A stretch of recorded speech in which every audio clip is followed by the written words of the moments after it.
So ఇవాళ చిత్తూరు జిల్లా బంగారుపాలెంలో జగన్మోహన్ రెడ్డి గారు పర్యటిస్తున్న విషయం మనకు తెలిసిందే. సో మరి ఈ నేపథ్యంలో మామిడి పంట రైతులను అయితే ఆయన పరామర్శించడం జరుగుతుంది.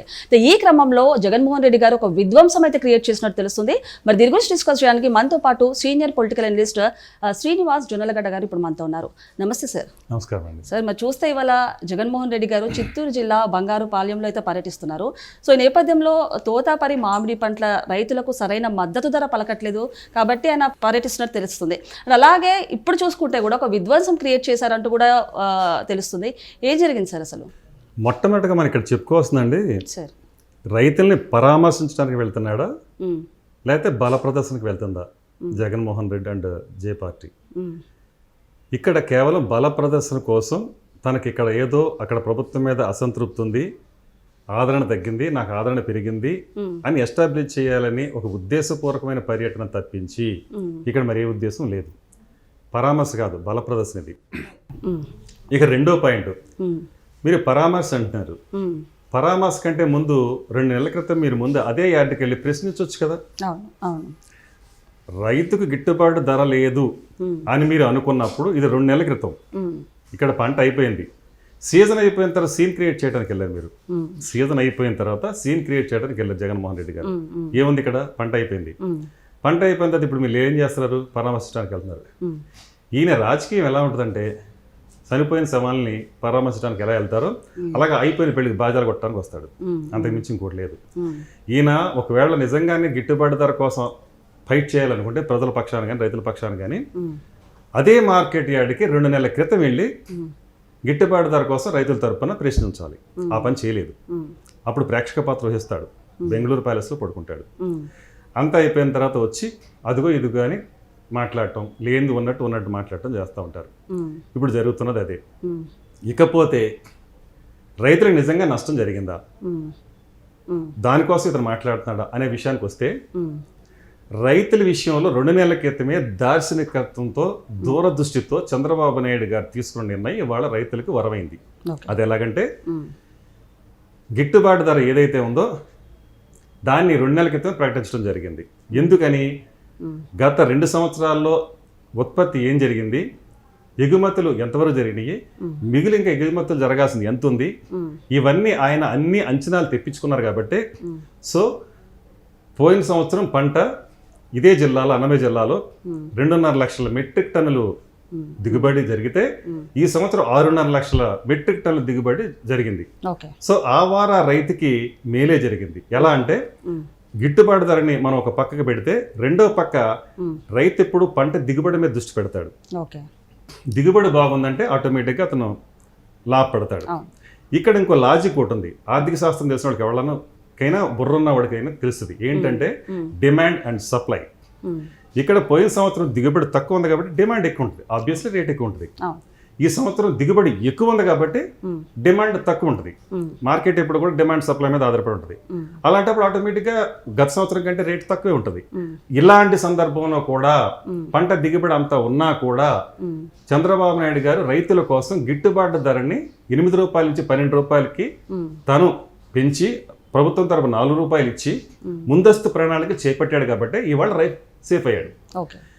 ఇంకొక ముఖ్యమైన విషయం ఏంటంటే, కర్ణాటక కేంద్ర ప్రభుత్వంతో ప్రత్యుత్తర లెటర్ రాసి వాళ్ళ నుంచి సహాయం తీసుకుంది. 2 రూపాయలు వాళ్ళు, మరో 2 రూపాయలు కేంద్రం భరించేలాగన్నారు. అది వీళ్ళు ప్రత్యుత్తరాలు జరిపి, ఉత్తర ప్రత్యుత్తరాలు జరిపి వాళ్ళు అనుమతులు ఇచ్చే వరకు రైతు అక్కడ వెయిట్ చేస్తాడా? పంట ఆగుతుందా? ఈ రోజు పండిన పంట ఈ రోజు వెళ్ళిపోవాలి. అది నిల్వ చేసుకునే అవకాశం రైతులకు ఎక్కువగా ఉండదు. అలాంటి సందర్భంలో కర్ణాటక ప్రభుత్వం చేసింది, మీరు చేయలేదు అంటారు. కానీ కర్ణాటక ప్రభుత్వం కేంద్ర సాయం తీసుకోవడానికి చాలా సమయం తీసుకుంది. తీసుకున్న తర్వాత మొదలుపెట్టింది. కానీ ఇక్కడ ఆంధ్రప్రదేశ్ ప్రభుత్వం ఏం చేసింది? చంద్రబాబు నాయుడు గారు ముందే కేంద్రంతో సంప్రదించకుండానే తనంతట తానుగా 260 కోట్ల రూపాయలని రైతుల కోసం, గిట్టుబాటు ధర కోసం వెచ్చించింది. ఇప్పుడు ఏ ప్రభుత్వం బెటర్ అంటారు? రెండోది, అక్కడ ఏదో ఎక్కువ రేటు ఉంది, ఇక్కడ తక్కువ రేటు ఉందని గొగ్గలు పెడుతుంది వైసీపీ. గోబెల్స్ ప్రచారం ఇది. నిజంగా అదే నిజమైతే కర్ణాటక వ్యవసాయ శాఖ మంత్రి సీఎం చంద్రబాబు నాయుడుకి లెటర్ రాసి మా పంటను కూడా మీరు తీసుకోండి దయచేసి అని ఎందుకు మాట్లాడతారు? కర్ణాటక నుంచి, తమిళనాడు నుంచి టన్నుల కొద్దీ లారీల నుంచి, ట్రాక్టర్ల నుంచి ఆంధ్రప్రదేశ్కి వచ్చి ఆ రైతులు ఎందుకు అమ్ముకుంటున్నారు? ఇది ఒక వెర్షను. ఇక రెండోది, చెవి కోసిన మేకల్లాగా అరుస్తున్నారు కదా వైసీపీ, వాళ్ళకి ఒకటి చెప్పదలుచుకున్నా. పెద్దిరెడ్డి రామచంద్రరెడ్డి వాళ్ళ కంపెనీలు, వాళ్ళకి అనుబంధ సంస్థలు, ఈ మామిడి ఏదైతే కొనుగోలు చేస్తాయో ఆ ఫ్యాక్టరీలు, వాళ్ళందరూ సిండికేట్ అయిపోయి రైతుకి గిట్టుబాటు ధర ప్రకటించిన తర్వాత కూడా రైతులు పంటను నిల్వ చేసుకునే పరిస్థితి ఉండదు కాబట్టి వాళ్ళ భయభ్రాంతికి గురి చేసి భయపెట్టి 3 రూపాయలకి కొన్నది వాస్తవం కాదా? నువ్వు 3 రూపాయలకి రైతు దగ్గర మామిడి పంట కొనుగోలు చేస్తే నువ్వు వెళ్ళి అదే రైతుకి గిట్టుబాటు ధర లేదు కదా అని మొసలి కన్నీరు ఎలా కారుస్తావు జగన్మోహన్ రెడ్డి? నీ మంత్రివర్గంలో ఒకనాడు చేసిన పెద్దిరెడ్డి రామచంద్రరెడ్డి అండ్కో వీళ్ళందరూ, అలాగే మీ పార్టీ తరపులో ఉన్న ఎవరైతే ఉన్నారో వాళ్ళందరికీ అక్కడ ఫ్యాక్టరీలు ఉన్నాయి. వీళ్ళంతా వెళ్ళి రైతుల దగ్గర 3 రూపాయలు కొనుగోలు చేస్తే నువ్వు ఎలా పరామర్శించగలుగుతావు? ఏ ముఖం పెట్టుకుని పరామర్శిస్తావు? ఈ విధంగా ముసలి కన్నీరు కారుస్తున్నావు నువ్వు. కాబట్టి రెండవది ఏంటంటే, ఇక మనం అనుమతుల విషయానికి వద్దాం. అతనికి పర్యటించడానికి ఏం చెప్పారు మణికంఠ ఎస్పీ గారు, జిల్లా కలెక్టర్ గారు? మేము అనుమతులు గత సంఘటనల దృష్ట్యా పల్నాడు కానివ్వండి, లేదా ప్రకాశం కానివ్వండి, సత్యసాయి జిల్లాలో జరిగిన సంఘటనలు ఏవైతే ఉన్నాయో, సింగయ్య ఇట్లాంటి వాళ్ళు వెళ్ళిన ప్రతిసారి 2-3 సేవలు లేచిపోతున్నాయి. ఇలాంటివన్నీ చూసిన తర్వాత అసాంఘిక కార్యకలాపాలకు దిగుతున్నారు, రఫా ఫ్లెక్సీలు పెడుతున్నారు, ఇలాంటి అనుమతించకూడదు అని కఠినమైన నిర్ణయాలు తీసుకుని ఇవాళ హెలీపాడ్ దగ్గరికి 30 మెంబర్స్కి, అలాగే మార్కెట్ యార్డ్కి 500 మందికి మాత్రమే పరిమితి ఇచ్చారు. ఇంకొకటి చెప్పాలంటే 500 మందికి ఎందుకు అనుమతులు ఇచ్చారు అంటే, ఆ మార్కెట్ యార్డ్లో 500 మంది కంటే ఎక్కువ పట్టరు. అంత అట్లాంటప్పుడు ఎంతో ఎక్కువ మందికి ఎలా అనుమతి ఇవ్వగలుగుతారు? దీన్ని మనం అర్థం చేసుకోవాలి. సరే, ఇంకొకటి ఏంటంటే, ఇప్పుడు ఆయన వెళ్ళేది పరామర్శకి, అలాంటిది 10,000 మంది నాకు కావాలి అంటే అడగడం ఎంతవరకు కరెక్ట్? నిజంగానే ఈ పర్యటన వెనక ఒక రాజకీయం ఉందంటూ కూడా చెప్తున్నారు. ఏ విధంగా చూడొచ్చు? రాజకీయమే ఉంది అంటున్నానండి, రాజకీయమే ఉంది. ఇప్పుడు నేను అదే అంటున్నాను, అక్కడ 500 మంది కూడా పట్టడానికి వీలైన మార్కెట్ రేట్లకి వెళ్ళి మీరు ఏం చేస్తారు? మామిడి పళ్ళలు తొక్కేస్తారు కదా మీరు. అంటే మీకు ఉంటారు కదా ఒక గ్యాంగు, వీళ్ళు ఏం చేస్తారు? అరాచక శక్తుల్ని వాళ్ళకి మందు పోసి తీసుకొచ్చి అక్కడ పెట్టేస్తారు. మోటార్ సైకిల్లో పెట్రోల్ పోసేస్తారు, కార్లో పెట్రోల్ పోసేస్తారు, జన సమీకరణ చేస్తారు, వాళ్ళ చేతులు కత్తులు కట్టాలు ఇస్తారు, ఫ్లెక్సిబుల్ కార్డ్స్ ఇస్తారు, ఎమోషన్స్ ఇస్తారు, అన్ని చేసి రెచ్చగొడతారు. రెచ్చగొట్టిన తర్వాత వాళ్ళు ఏం చేస్తారు? 6 కాలం కష్టపడి పంట తీసుకొచ్చి యార్డులో పెట్టుకుంటే ఆ పంట తొక్కి నాశనం చేస్తారు. ఎందుకు చెప్తున్నారంటే అంతకుముందు జరిగింది అదే కదా. ఎప్పుడైతే మీరు ఇంతకుముందు పొగాకు రైతుల విషయంలో కూడా మీరు ఇలాగెళ్ళారు, బేళ్లు తొక్కి నాశనం చేశారు. ఎంత బాధపడతారంటే కన్నీరు మున్నరే కూడా రైతు అనేవాడు. అలాగే మీరు మిర్చి యార్డుకి వెళ్ళినప్పుడు ఏం చేశారు? బస్తాలు దోచుకుపోయారు. మీరు పరామర్శకి వెళ్తున్నారా, దోపిడీకి వెళ్తున్నారా, దౌర్జన్యానికి వెళ్తున్నారా? తెలుస్తుంది కదా ఈ విషయం. సార్, మరి అంతకుముందు కూడా చూసుకుంటే రెంటపాలెంలో ఎక్కడైతే పర్యటించారో అక్కడ ఒక మనిషిని కూడా చంపడం జరిగింది. అంటే చంపిన తర్వాత కనీసం ఒక పరామర్శ కాదు, ఒక కుక్క పిల్లని తీసి పడేసినట్టు పక్కన పడేశారు. అలాగే సాక్షిలో చూసుకుంటే గనక జగన్మోహన్ రెడ్డి గారి పేరు చెప్తే సింగయ్య భార్యకి లోకేష్ గారు 1 కోటి రూపాయలు ఇస్తారంటూ కూడా సాక్షులు కూడా ప్రచురించారు. అంటే ఏమంటారు? మనుషుల్ని చంపేసి డబ్బులతో అమ్మేయడం ఇలాంటివి చేస్తున్నారు, ఎంతవరకు కరెక్ట్ అంటారు ఇది? అసలు ఆయన ఇంకో విషయం గుర్తుపెట్టుకోవాలి, ఇస్తానంటాడు కానీ ఇచ్చింది ఎక్కడ తెలియదు. మీరు ఎప్పుడైనా సరే గమనించండి, జగన్మోహన్ రెడ్డి వరద బాధితులకు కానీ, లేకపోతే ఇంకొకటి కానీ ఇంకో చోట కానీ నేను 10 లక్షలు అంటాడు, లేదా 1 కోటి రూపాయలు అంటాడు, నోటుకు వచ్చిందో మనం చెప్పేస్తాడు. ఆయన చెప్తాడు కానీ ఆ డబ్బులు ఇల్లునట్టు ఎక్కడ మనకు చూసింది లేదు. ఎక్కడా కూడా ఆయన డబ్బులు ప్రజలకు అందినట్టు ఎక్కడ మనకు కనపడదు, లేదా బాధితులకు అందినట్టు ఎక్కడ కనపడదు. ఇక్కడ కూడా మీరు గమనించండి, ఇప్పుడు రైతులకు పరామర్శించడానికి ఇప్పుడు వెళ్ళాడు. ఈయన ఎలా ఉంటుందంటే ఈ శవరాజకీయాలు అంటారు వీటినే. ఎప్పుడో బెట్టింగ్ బంగారు రాజు సంవత్సరం క్రితం చనిపోతే అతని విగ్రహానికి ఇప్పుడు వెళ్ళటం ఏంటండి? అతను అధికారంలో ఉన్నాడు కదా, ఆ రోజునే అధికారంలో ఉండి అప్పుడు నీ తీరిక లేదా పలకరించడానికి? అప్పుడే పరదాల చాటం తిరిగావు, ఇప్పుడే బెంగళూరు వెళ్ళావు. నువ్వు అప్పుడు ఇప్పుడు కూడా నీకు జరిగిన సంఘటన సంవత్సరం క్రితం అయితే, ఇప్పుడు రాజకీయ లబ్ధి కోసం కాకపోతే ఇప్పుడు ఎందుకు ఆ పర్యటన? అంటే అదే అంటున్నాను, ఇక్కడ కూడా రైతుల విషయంలో కూడా ఇతను అదే తప్పు చేశాడు. నువ్వు 2-3 నెలల క్రితమే నువ్వు నిజంగా నువ్వు ఒక బాధ్యత గల ప్రతిపక్షంగా నువ్వు వ్యవహరించి ఉంటే ఎప్పుడు చేయాలి? ప్రశ్నించే గొంతుగా ఉండాలి, నువ్వు ప్రజల పక్షాన నిలబడే గొంతుగా ఉండాలి. అలా ఎప్పుడైనా అంత బాధ్యతగా వ్యవహరించింది ఉందా? అలా లేకుండా బెంగళూరులో పడుకుని ఇప్పుడు వచ్చి ఈయనేంటంటే 4 ఏళ్ళు కళ్ళు మూసుకుంటే అంటాడు.